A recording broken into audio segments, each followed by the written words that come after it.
Graça e paz, gente. Boa noite. Para mim, hoje é um dia de muita gratidão a Deus. Porque durante esses 2 anos, além de eu ser muito forjada pelo Senhor, foi um ano de muito aprendizado. Desafios não me faltaram, mas até aqui me ajudou o Senhor. Eu gostaria de, primeiramente, agradecer à diretoria do Rema, porque eu nunca vou esquecer de quando eu cheguei aqui. Todo o acolhimento que eu tive, desde caronas até palavras, até orações. Incontáveis vezes que eu ia para o gabinete e sempre teve pessoas disponíveis para mim. E eu sempre vou ser grata. A minha líder também, que está aqui, a Amanda, que sempre me incentivou durante todo o Rema. Ela sabe que eu sou uma pessoa que questionava muito. E em incontáveis conversas ela disse que continue. Porque tiveram motivos para que eu desistisse. Mas mesmo assim eu persisti e hoje eu estou aqui. E também Abel e o Geraldo, que eu lembro que quando eu cheguei na Verbo, o primeiro dia que eu botei os pés dentro da igreja, eles estavam lá. E eu nunca esqueci disso. Todo o acolhimento que eles tiveram desde que eu entrei na igreja. E eu sou muito grata por tudo que eu tenho vivido até aqui.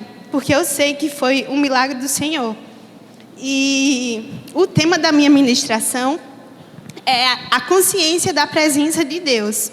Foi um tema que veio no meu coração. Eu sabia que eu falaria sobre a presença de Deus desde o início, mas eu não sabia em que vertente o Senhor me conduziria. E antes de introduzir, eu gostaria de fazer uma pequena diferença. Porque quando se fala de consciência, é natural a gente pensar que é o nosso senso moral de o que é certo, o que é errado.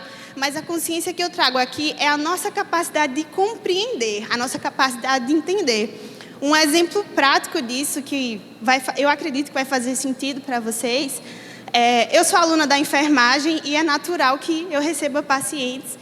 Então, é muito nítido quando um paciente chega consciente de um paciente que chega inconsciente. Um paciente que é consciente, ele consegue se expressar, ele consegue falar o que dói, ele consegue dizer o que está sentindo, ele consegue compreender as instruções e os procedimentos que a gente vai fazer. E é diferente quando um paciente inconsciente chega para a gente. Muitas vezes não se sabe a causa, mas ele não consegue compreender nem ter noção do tempo e do espaço e no ambiente que ele está. Apenas quando ele recupera a consciência. Então, a consciência que eu vou me deter hoje é justamente essa, a nossa capacidade de compreender.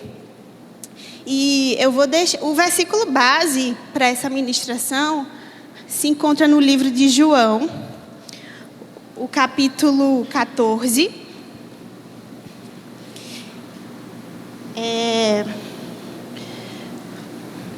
Capítulo 14, a partir do 16, que diz assim, e eu pedirei ao Pai, e Ele lhes dará outro conselheiro para estar com vocês para sempre. O Espírito da verdade, o mundo não pode recebê-lo porque não vê e nem o conhece. Mas vocês conheceram, pois Ele vive com vocês e estará em vocês. Não os deixarei órfãos, voltarei para vocês. E no 26 diz assim, mas o Conselheiro, o Espírito Santo que o Pai enviará em meu nome, lhes ensinará todas as coisas e lhes fará lembrar tudo o que eu lhes disse. Só para contextualizar, nesse cenário, Jesus ele estava fortalecendo os discípulos, porque mais na frente ele seria crucificado. E eu percebo que havia uma preocupação dos discípulos do que eles fariam quando Jesus já não estivesse ali. Mas eu percebo Jesus dizendo assim, fiquem tranquilos que eu não vou deixar vocês sozinhos. E só para a gente entender um pouco sobre a presença de Deus, a gente sabe que nós como seres humanos, nós somos criados para nos relacionar com Deus. E uma prova disso se encontra no livro de Gênesis, no capítulo 3 e o versículo 8, a Bíblia fala que no momento em que o homem e a mulher pecam e desobedecem a Deus, eles escutam os passos do Senhor no jardim. Então era desejo de Deus se relacionar com a humanidade. Era desejo do Senhor, mas a gente sabe a história que eles se esconderam de Deus e a gente sabe todo o decorrer da história. Há uma ruptura de comunhão, o homem se afasta de Deus, mas mesmo assim, Deus ele desejava se relacionar com a sua criação. E nesse momento, passado-se o tempo da história, a Bíblia vai falar que Moisés Através de Moisés, Deus pediu que ele criasse o tabernáculo, que ele criasse uma arca, e ele deu todas as instruções de como deveria ser. E a referência disso é em Êxodo 25, capítulo 25, versículo 8 ao 9. E é mais uma prova clara de que Deus ele desejava habitar no meio do povo. Porque a palavra diz, no versículo 8... E farão um santuário para mim, e eu habitarei no meio deles. Façam tudo como eu lhe mostrar, conforme o modelo do tabernáculo e cada utensílio. Então, todo o capítulo 25 mostra Deus instruindo Moisés no que ele deveria fazer para que ele mesmo habitasse no meio do povo. Era desejo de Deus ter essa comunhão com a humanidade, mas devido à desobediência, não teve como ele interagir, porque havia pecado. Mas era desejo de Deus que a humanidade se arrependesse. A Bíblia vai falar sobre isso, porque antes dele falar do santuário que ele queria, a Bíblia diz que Deus ele deseja um tipo de oferta, e a oferta só era dada para gerar arrependimento. Deus desejava se relacionar com a humanidade. E depois que Deus instruiu Moisés, a representação da presença de Deus era justamente a Arca da Aliança. Além de ele instruir como seria, ele disse a Moisés onde ela deveria ficar e quem poderia ter o acesso a ela. Era necessário que um sumo sacerdote fosse separado para que uma vez por ano ele chegasse até o Santo dos Santos para pedir pelo perdão das pessoas. Uma vez por ano isso acontecia. E o objetivo da Arca da Aliança era justamente representar a presença de Deus no tabernáculo. E mais na frente na história, a Bíblia fala que a Arca da Aliança ela foi conquistada pelos filisteus. E eles não eram o povo de Deus, certamente, mas eles desejavam a Arca da Aliança porque sabia o que ela representava. E toda a ornamentação da Arca da Aliança, ela era feita de ouro, tinha toda uma estrutura bem excelente. E aí, a Bíblia fala, lá em 1 Samuel, no capítulo 7, a partir do versículo 1, diz assim: os homens de Quiriat-Jearim vieram para levar a Arca do Senhor. Eles levaram para a casa de Abinadab, na colina, e consagraram seu filho para guardar a Arca do Senhor, porque era necessário que uma pessoa ficasse responsável pela presença de Deus. E antes, a Bíblia fala que a Arca da Aliança ficou 7 meses com o povo filisteu. E ao chegar na casa desse homem, a Bíblia diz que passou 20 anos. E esse é o ponto que eu quero chegar. Ficou na casa de Abinadab por 20 anos a representação da presença de Deus. E aí, porque o povo de Israel, os israelitas, eles buscavam o Senhor. Mas chega um momento que isso chega ao conhecimento de Davi. E aí, Davi decide pegar a arca para a sua cidade. Só que no percurso dessa cidade, da arca até a cidade de Davi, a Bíblia fala que as carroças tombaram e um homem, ele tenta segurar, mas ele é fulminado porque não se podia tocar na presença de Deus de todo jeito. E aí Davi, quando viu aquilo, ele sentiu medo.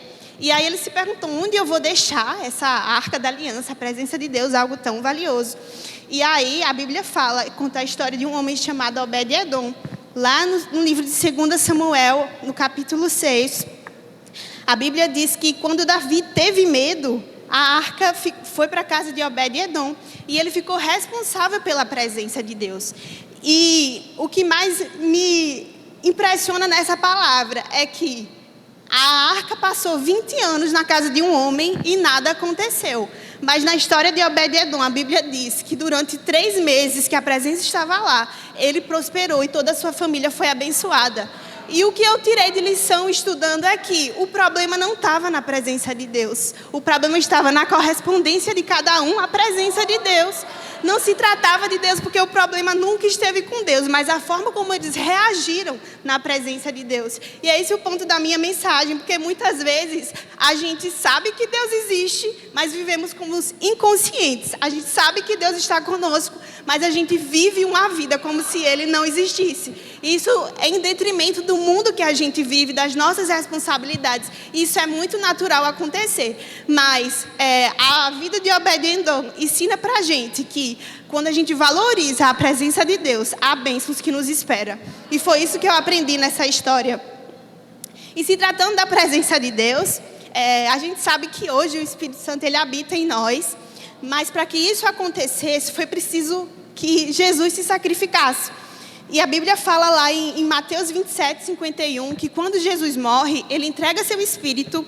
E a Bíblia diz que o véu do santuário se rasgou. Aquele santuário que eu mencionei no início, porque ele era separado dos santos e apenas um sumo sacerdote entrava.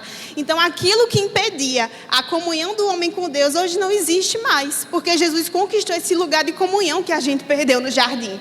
E por isso, através da mensagem de Deus, o Evangelho, quando recebemos Jesus como nosso Salvador, a Bíblia diz lá em Efésios 1:13 que nós fomos selados com o Espírito Santo. Então a gente não precisa mais buscar tabernáculos, a gente não precisa fazer sacrifícios, porque o sacrifício já foi pago. E hoje nós temos um privilégio ainda maior, porque onde a gente vai, a presença de Deus nos acompanha. E aí a palavra fala que o Espírito Santo, ele é o nosso consolador. E eu fui pesquisar para entender um pouco. E existe uma palavra grega que se chama parakletos, que é traduzido por consolador.